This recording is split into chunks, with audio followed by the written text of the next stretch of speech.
حضراتكم مشاهدينا ما زلنا مع ندوتنا الرياضيه النهارده زي ما اتفقنا في البدايه مش ندوه عاديه، بنحاول من خلالها تكريم متواضع جدا طبعا شخصيه عظيمه في الرياضه المصريه، صاحب انجازات كتير جدا الدكتور عصام الدين رجب حميدو.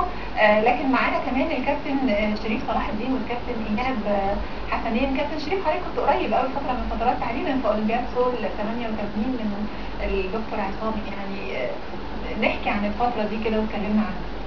الحقيقه طبعا شكر جدا على الاستضافه الكليه، ومتاكد دكتور عصام ان انا كنت مدربه في يوم من الايام.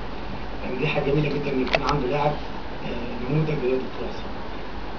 في محاضرات اللايف كوتشنج كنت دايما بتكلم عن هيلين كيلر وعن بيتهوفن، هم تغلبوا على اعاقه معينه ونجحوا نجاح منقطع النظير. من فتره بدات ما اتكلمش عنهم خالص. هيلين كيلر طبعا نفتكرها انها كانت يعني برضه صدمه يعني دي في قمه المدرب. بتكلم عن الدكتور عصام بدل ما اتكلم عن هيلين كيلر لان ده نموذج موجود. بتكلم عن الدكتور عصام بدل ما اتكلم عن بيتهوفن لان ده نموذج موجود. خلينا يعني نجيب نماذج مش موجوده عندنا، والنموذج بتاعنا اصلا موجود، نموذج مشرف للغايه. من وهو عصام من قبل ما يلعب اولمبياد سول كان بيجي يتمرن مع فرقه الاسوياء في كره الطايره بتاع شاطئ، وفي 4 لعيبه في منتخب مصر كده وكنت بستغرب كده اقول يعني عصام ما شاء الله لاعب في منتخب المعاقين وفي نفس الوقت لاعب مع الاسوياء وبيلعب مفيش فروق كبيره. فكنت متنبه من وقتها ان يوما ما الدكتور عصام دلوقتي هيبقى واحد مهم جدا في حياته. هو بيتمتع بقوه داخليه غير عاديه. احنا القوه الداخليه هي اللي بتدفعنا مش القوه الخارجيه. انا اذا معتمد على مدرب او معتمد على منصب اجتماعي او معتمد على اسره عمري ما هعمل حاجه. لكن لما اكون معتمد على قوتي الداخليه ضروري انجح. فالنهارده الدكتور طبعا فيه تقريبا احنا كنا متنبئين دي من زمان. الناس اللي نجحت في الملعب هي تقريبا الناس اللي نجحت في الحياه. ونموذج اتمنى من كل واحد انه يبقى زي الدكتور عصام. وانا عزمته على فكره في ندوه عندي من اسبوعين كده لان كنت هتكلم عليه. الناس كانوا متفوقين جدا جدا ان يعرفوا مين هو الدكتور عصام. بس كانت الظروف الصحيه الحقيقه انا عارف ان هو ايه. طيب دكتور عصام، احنا الحقيقه يعني جالنا تليفون في الكنترول دلوقتي، احد اصدقائك بيتابع البرنامج واصر يعني بقاله فتره معانا على التليفون ومصر جدا انك تكون معانا على الهواء. فانا حابه جدا هو زميلك كمان في امريكا فاكيد شاهد على قصه افتتاحك. الو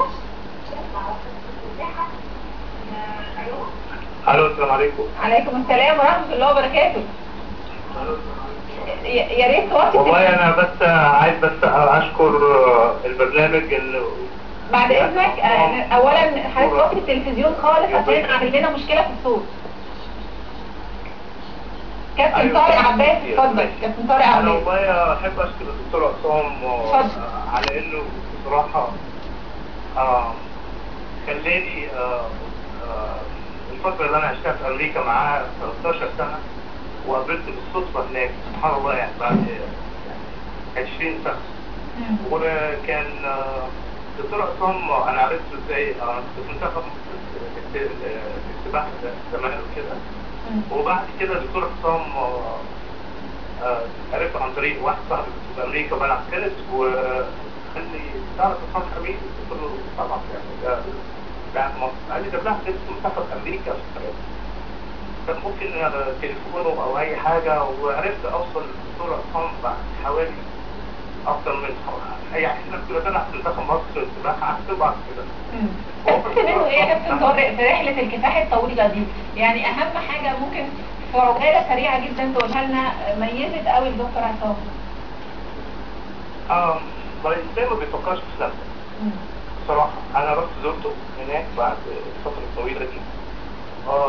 في عز مشاكله وظروفه اللي مر بيها كان بيساعد المجتمع الامريكي هناك. وكان بيعمل كوميونتي جوه كوميونتي. كان بيشجع الناس بيقولوا في اي مشاكل عن المسجد عن مسائل مشاكل شخصيه. كان بيقف معاهم على الرغم من الظروف الصعبه جدا اللي انا شخصيا اعرفها. تمام، احنا بنشكرك يا كابتن طارق جدا على مشاركتك معانا. طبعا هو بالصدفه بيتفرج علينا بس للاسف احنا وقتنا ضيق جدا. كابتن ايهاب، يعني انا عايزه اسالك وابدا معاك بما انك رئيس لجنه متحدي الاعاقه بامانه شباب الجمهوريه بالحزب الوطني الديمقراطي. تكريم الدكتور عصام ليه متاخر؟ لا مش متاخر ولا حاجه، هو ان شاء الله هيبقى فيه الفتره الجايه. هيبقى ان شاء الله.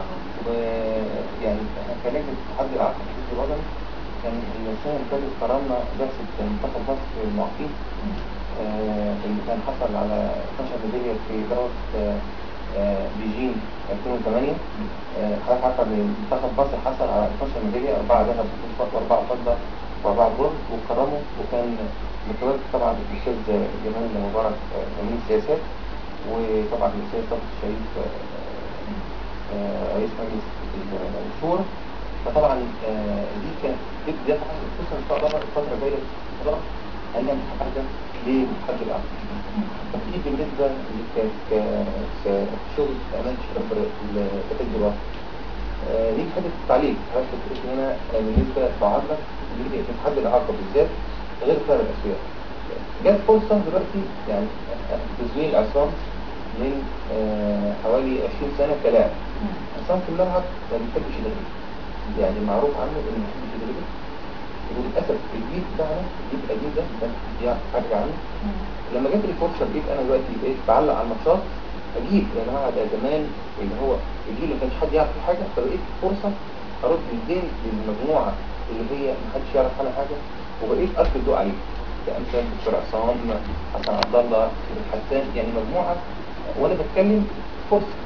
فمن الإنجاز سيدني ومدير الرياضة بعلق فيه كافة رياضات الحزب الإعاقة.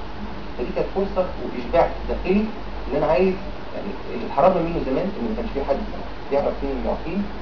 رحنا برشلونة، رحنا سول، محدش يعرف عنها حاجة.